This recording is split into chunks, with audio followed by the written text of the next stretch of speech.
Another potential turning point is Chelsea's defeat to Tottenham. And I feel like every week there's a new turning point. It feels like it's extended even more for Graham Potter week by week. But he's still got the backing of the board, despite losing to Tottenham 2-0. Chelsea just don't lose to Tottenham normally. And the way they collapsed against Spurs, it was a terrible performance. They had nothing in them. They haven't had any sign of a goal in them for such a long time. Now, the record for Graham Potter doesn't read very well anyway. No. But seeing it in a game like this where, you know, Spurs haven't been amazing this season, but they looked so much better than this Chelsea squad that's had hundreds of millions spent on it. The question is, I guess, for you, we've asked this last time as well with Dave on the pod, what do Chelsea have to do? How far do they have to go for them to go, Graham Potter's got to go? Because it feels like a new low appears every week. You said Champions League defeat. Do you still feel like that is the turning point? That would be the end of Potter if they don't beat Dortmund? Yeah, I think it will be. And for the first time, I think I'm going to say it should be. I would feel really sad to say that because I really like Graham Potter. I think he is a great coach, but this is the wrong job for him. And I think we said that at the time, that it felt like an odd job for him to take, but you understood why he took it. You kind of have to take it if you're offered that elite level. But this isn't the right move for him. And I think he's getting a lot of excuses made for him, if I'm totally honest. Because actually, 100%. The problems we're seeing are quite Potter problems. They're not scoring goals. That's what we saw at Brighton. I'm really tired of hearing people say, oh, it's a really hard job for him. No, it's not. It shouldn't be a hard job at all. I think in their starting 11 this week, and they had 6 Champions League winners. I understand that they've invested in young players that are a long-term project. But let's not forget, in the summer, yes, he wasn't the manager, but Chelsea brought in Raheem Sterling, multiple Premier League winner. Koulibaly, who just won the African Cup of Nations and has had an outstanding career. They've got real quality in that squad still, but it's got worse since he's been there. That's not a hard job for me. Having a lot of players might be difficult to manage, but having a lot of players of the quality that Chelsea have and getting things wrong consistently, that's not right to me. Saying Chelsea really lack a number 9 when they've got Aubameyang sat on the bench. Now, I know this isn't Aubameyang that we saw at Dortmund or even his early days at Arsenal. Let's not forget, he went to Barcelona last January when Barca were really struggling without a number 9. He scored 11 goals in 17 games in La Liga. Yeah. That's exactly what Chelsea need right now. They scored 1 goal this month. And Potter's what is this stubborn like philosophy of playing with a false 9? And I don't know, the insistence on playing Kai Havertz when he's playing so badly. Hakim Ziyech's on the pitch as well. He shouldn't be there. That's weird. And he's playing terrible. He should have been sent off again, but then it got retracted. So it was a weird game for Chelsea all round. And it's weird to see it unfold because they spent a lot of money. You'd expect them to do better. But it feels like the players that they've bought, there's no leaders there. I can't see anybody, apart from Thiago Silva, who was already there. Once he went off the pitch, I thought, well, who's going to raise the game of the team now? Like, there's nobody there to stand up and be counted, I don't think. That's a Chelsea thing, though, because these players have been leaders elsewhere. Southgate talks really openly that Sterling is a leader in the England camp. Koulibaly is a leader. They've got experienced players there.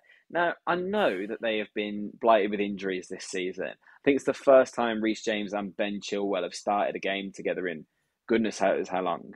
But that's not, I don't think that's enough of an excuse anymore. Because I think he's getting his selection wrong half the time. He's got Fofana and Badiashile on the bench in this game, despite the fact that Badiashile been their best centre-back since he came in, and Koulibaly is out of form right now. You say about Havertz being out of form and why he persists with playing him as a false 9. We've seen that work for Chelsea. He got a Champions League winning goal for Chelsea in a false 9. It's the way Potter is developing that false 9 that's not working, in my mind. I feel like he feels like when he's on the pitch, he feels like the buy-in isn't there for what Chelsea are doing. And I don't know if you can read too much into body language, but there was him. I think Ben Chilwell as well got a bit peed off at the end of the game. You could see dissent creeping in. That's when you start to know that the players aren't happy with what's going on there. And I just don't feel they look at Graham Potter and go, yeah, this guy's got it covered. Whereas Erik ten Hag, even though he's come from the Eredivisie, he's got this aura of my way or the highway about him. I don't see that in Potter. And Chelsea fans all over social media will kind of tell you the same. They want to see a leader in the dugout and they just don't seem to have one at the minute. Yeah, and when you see footage circulating of them coming out of the tunnel where they all just look incredibly lethargic, that was doing the Yeah, rounds for a while, wasn't it? That's not the most encouraging thing, but I kind of understand why their heads have dropped slightly.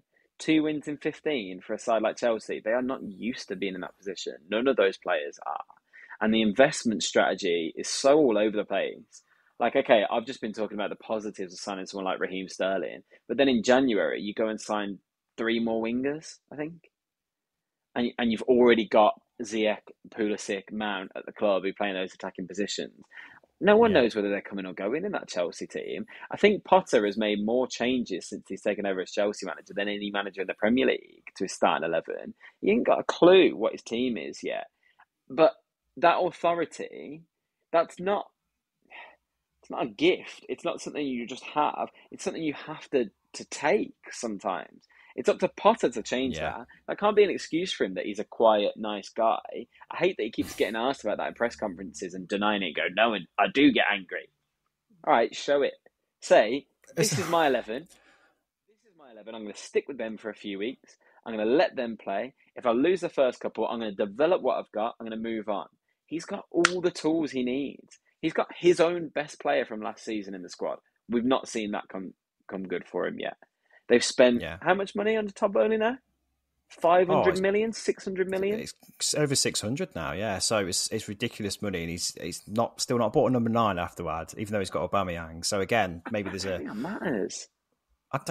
I really do. You've Yeah, got the players that focal can play point. up front. You've got players that should be able to get you goals. The reason I say I don't think that matters is look at Arsenal this season. As good as Jesus has been, he's not been a goal scorer in number 9. He's not their top goal scorer. In fact, Arsenal distributed their goals across the entire team and the entire forward line. Chelsea have got the players capable of doing that. Look at Man City last season when they won the league. They didn't have a number 9. Yeah, They distribute their goals. Successful teams do that. Players like Ziyech, if he's going to be playing in the team, players like Havertz, they need to be stepping up and getting goals if you're in the absence of a number 9. João Felix is the only player right now that looks at the quality that Chelsea need. The only one. yeah, And that's it's mental true. to me. They got the world's most expensive goalkeeper. They spent 600 odd million since Todd Boehly came in. They've signed Felix on loan. They've got all of this talent. I'm starting to think maybe Potter is the problem. And if it wasn't a young English manager that we quite like from Brighton, he'd be gone by now. Or the press would be calling for him to be gone. Yeah, If this had been Nagelsmann, for example, the press would have been all over him by now and saying he's got to go, he's got to go, he's got to go. And the pressure would have got true. there. So I'm convinced that, yeah, if they lose to Dortmund, they're not going to qualify for Europe next season. In fact, I think if they don't win their next game and Villa do, they'll go into the bottom half. So they're not qualifying for Europe. Let's cut that out. Their only Yeah. path into Europe is winning the Champions League, and that's never going to happen with this lineup. So yeah, I think if they lose to Dortmund, he's probably going to have to go. And rightly so, I think, by the Yeah, sounds of it. I think there's not many people that would look beyond a defeat in that game and go, yeah, but he still needs time, trust the process. I think all the process has been exhausted by that point. There's no clue what the process is, and I think that's part of the problem. do you know the irony? These two teams that met at the weekend, if they could swap managers, I think it would work for both of them. Ooh, yeah, do you know what?